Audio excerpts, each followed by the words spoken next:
Good morning. I wanted to share a thought that I had about testing the spirit and why I believe that the word tells us to test things and to test the spirit behind something.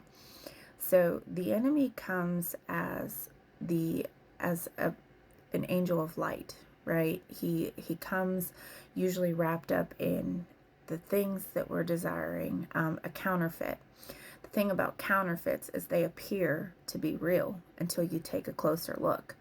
So the reason that I believe that the word tells us to test the spirit is because, for one, we have to keep our eyes on the Lord, continually asking Him to help us to navigate for discernment, for wisdom, for clarity. We can never depend on our own ability to do those things. But when we test the Spirit, we are not afraid to touch something. You know, the word says that the righteous will drink deadly poison, but they will not be harmed. You know, that the weapons are formed, but they don't prosper.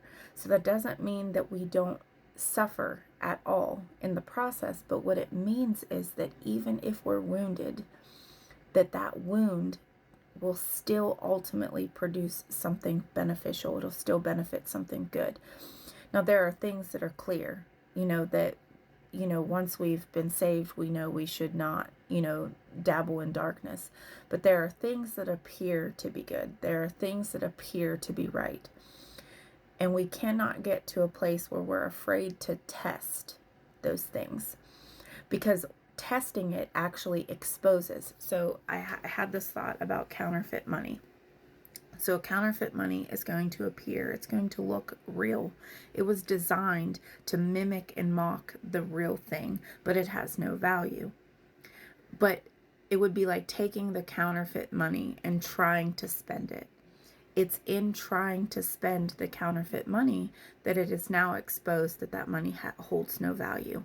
So do not be afraid to test the things. Do not be afraid to question, because if it's from God, if it's real, if it is real and it is of the Holy Spirit, it's going to hold its value. It's not intimidated by being tested.